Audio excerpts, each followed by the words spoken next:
Père, nous te rendons grâce et nous te disons merci pour ta parole. La Bible dit au commencement était la parole.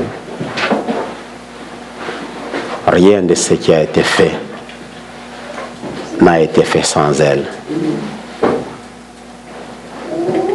Seigneur, crée en nous quelque chose ce matin, que nos yeux s'ouvrent et que nous soyons repositionnés dans notre nature. Seigneur, merci pour la position des fils que tu nous donnes, les fils du royaume, les fils de Dieu. Seigneur, merci parce que tu nous appelles les bénis. Il est écrit, venez les bénis de mon Père et recevez en héritage le royaume. Mon nom est un nouveau nom. Je suis béni parce que tu m'appelles béni. Tu es béni parce que Dieu t'appelle béni. Que toute la gloire, notre Dieu, te revienne. Le messager n'est pas plus grand que la parole. Je prie, Seigneur, que je sois le conducteur de ta voix auprès de ton peuple, au nom de Jésus. Amen. Amen. Genèse chapitre 1er, verset 26 à 27. Nous sommes dans la révélation du commencement. Genèse, Mwanzo. Genèse chapitre 1er, verset 26 à 27. Mwanzo chapitre kwanza mstari wa 16 na 17. Mwanzo 26 na 27, 26 à 27. Genèse chapitre 1er. Nous lisons. Dieu dit. Dis avec moi, Dieu dit. Dieu dit. Alléluia. Faisons l'homme à notre image, selon notre ressemblance, pour qu'il domine. Dis avec moi, pour qu'il domine. Pour qu'il domine. Sur les poissons de la mer, sur les oiseaux du ciel, sur les bétails, sur toute la terre et sur tous les reptiles qui rampent sur la terre. Dieu créa l'homme à son image. Il les créa à l'image de Dieu, hommes et femmes. Il les créa. Alléluia. Amen. Dieu dit. Voilà, c'est ce que nous allons parler ce matin. Que Dieu, pourquoi Dieu, nous allons découvrir pourquoi Dieu nous a créés. Bien-aimés, Dieu nous a créés, tel est notre thème, pour dominer. Dites avec moi, pour dominer. Pour dominer. Vous savez, la pensée de Dieu se trouve dans sa parole. Comme disait le révérend Al autrefois, que pour connaître vos pensées, il faudrait que vous puissiez vous exprimer. Si j'ai envie de connaître vos pensées, je vais attendre que vous puissiez vous exprimer. Et pour que vous puissiez connaître mes pensées, il est aussi impérieux que vous attendiez que je puisse m'exprimer. Et pour connaître la pensée de Dieu, il nous est impérieux également d'attendre que Dieu s'exprime. Or, c'est par sa parole, dans la Bible, où nous avons l'expression de Dieu. La pensée de Dieu par rapport à l'humanité se trouve même dans la nature de Dieu. Dieu, dans sa nature, n'a pas l'amour, mais Dieu est amour.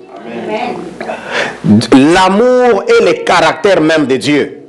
L'amour est la nature même de Dieu. L'amour est l'action de Dieu. L'amour est le comportement de Dieu. L'amour, c'est même les œuvres de Dieu. Le comportement de Dieu, c'est l'amour. L'action de Dieu, c'est l'amour. L'attitude de Dieu, c'est l'amour. La nature de Dieu, c'est l'amour. Le caractère de Dieu, c'est l'amour. Dieu est amour. Et son amour et l'action de son amour consiste à donner. Pour comprendre c'est que la pensée de Dieu par rapport à l'humanité, nous devons premièrement comprendre la nature, le comportement de Dieu, le caractère de Dieu qui consiste à aimer. Dieu n'a pas l'amour, Dieu n'a pas un domaine d'amour, mais il est lui-même tout en entier amour. Et je disais que l'action de l'amour consiste à donner. En créant l'homme, Dieu voulait tout simplement partager sa nature avec l'humanité. Dieu voulait partager sa divinité avec l'humanité. Frères et sœurs, pour apprécier la motivation créatrice de notre Dieu, premièrement, nous devons chercher à comprendre son intention. Quelle était son intention qui était de partager son autorité avec l'homme, son autorité avec ses fils spirituels.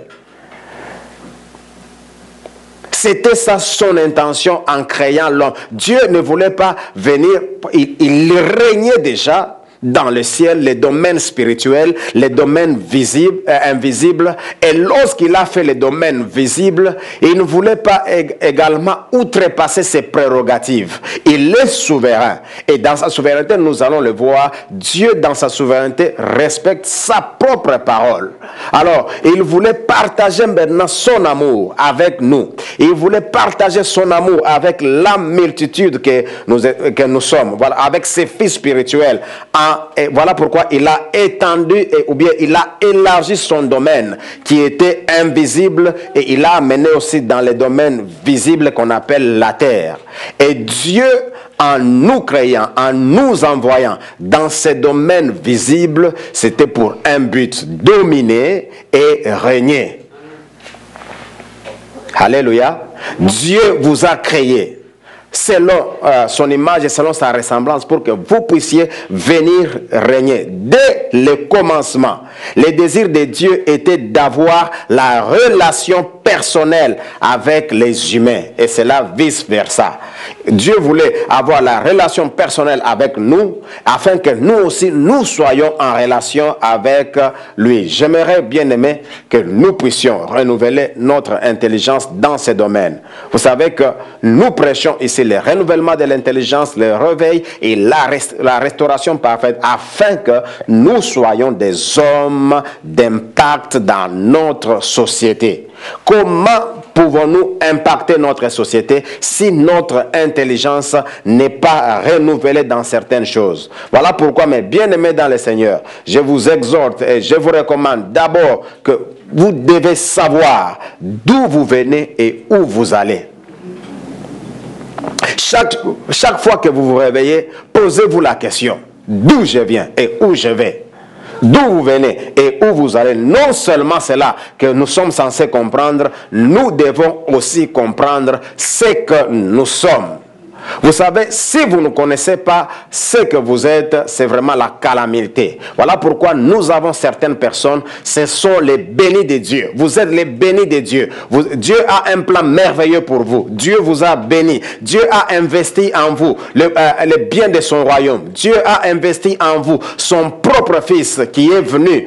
Dieu, il a envoyé, la Bible dit, Dieu a tant aimé le monde qu'il a donné son fils afin que quiconque croit en lui ne périsse point, mais qu'il ait la vie éternelle. Dieu a investi son propre fils en nous. Vous savez, mes bien-aimés, nous, en tant que parents, nous investissons dans nos enfants en leur donnant une bonne éducation. Nous investissons dans nos enfants en leur envoyant à l'école. Nous investissons